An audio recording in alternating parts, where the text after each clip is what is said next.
میں آج آپ سب کے سامنے موت کی حقیقت کو واضح کرنا چاہتی ہوں۔ امید ہے کہ آپ سب سماعت فرمائیں گے۔ اللہ تبارک و تعالی نے فرمایا کلو نفس ذائقۃ الموت ثم الینا ترجعون۔ اس آیت کا ترجمہ یہ ہے کہ ہر نفس کو موت کا مزہ چکھنا ہے اور آپ سب ہماری طرف لوٹائے جاؤ گے۔ اللہ تعالیٰ نے اس آیت کے ذریعے ہر بندہ اور ہر بندی کو اطلاع دے دی ہے کہ بہرحال موت آنے والی ہے۔ یہ اللہ تعالیٰ کا قانون ہے۔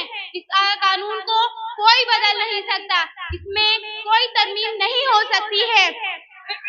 اینما تکونوا یدرککم الموت فی مشیدہ، جہاں آپ کہیں پر بھی ہوں گے موت آپ کو وہیں آ دبائے گی، آپ کتنے ہی مضبوط قلعوں میں کیوں نہ بیٹھے ہوں۔ کہ موت کو کس سے رشت داری ہے، کہ موت کو کس سے رشت داری ہے، آج ہو تم کل ہماری باری ہے۔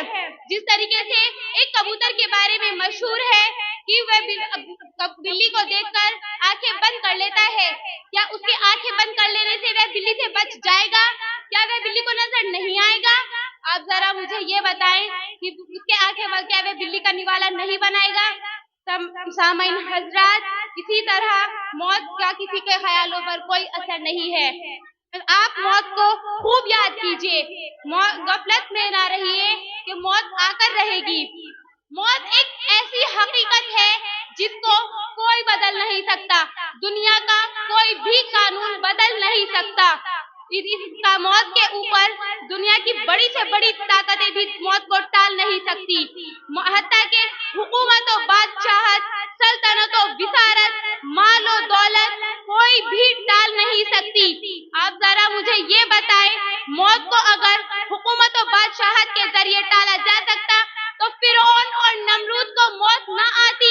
موت کو اگر وزارت کے ذریعے ٹالا جا سکتا تو حامان جیسے وزیر کو موت نہ آتی۔ موت کو اگر مال و دولت کے ذریعے ٹالا جا سکتا تو قارون جیسے کو موت نہ آتی۔ موت کو اگر حکمت و دانائی کے ذریعے ٹالا جا سکتا تو حضرت لقمان کو موت نہ آتی۔ جسے آپ ذرا ہم سب اور آپ سب موت کو زیادہ سے زیادہ یاد کیجئے۔ جتنا زیادہ ہم یاد کریں گے ہماری نفسیاتی خواہشیں اتنی کم ہوتی جائیں گی۔ مومن کا اصل وطن جنت ہے، یہ دنیا وطن اقامت ہے، یہ دنیا سیرگاہ نہیں ہے، یہ دنیا تماشا گاہ نہیں ہے، یہ دنیا قیام گاہ نہیں ہے، یہ دنیا امتحان گاہ ہے۔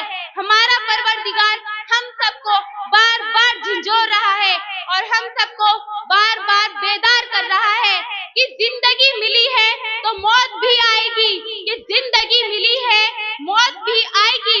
اللہ تبارک و تعالی نے بے باک بھیجی ہے کہ جس کے ذریعے جتنی سب سے طاقت مضبوط بتا دی ہے موت کو، تم زندگی تلخی کر لو، تم چاہے چاند پر قدم رکھ لو، موت کو کوئی نہیں ٹال سکتا، موت آ کر ہی رہے گی۔ حالانکہ اس امتحان کے سکہ ہم سب کو پار کرنا ہے۔ ایک لمحے میں موت کا فرشتہ آتا ہے اور گھر اور بستر سب بدل جاتا ہے۔ اس بات پر میں اپنی بات کو ختم کرنا چاہوں گی۔ اللہ تبارک و تعالی سے دعا ہے کہ ہم سب کو موت کو زیادہ سے زیادہ یاد کرنے کی توفیق عطا فرمائے، آمین۔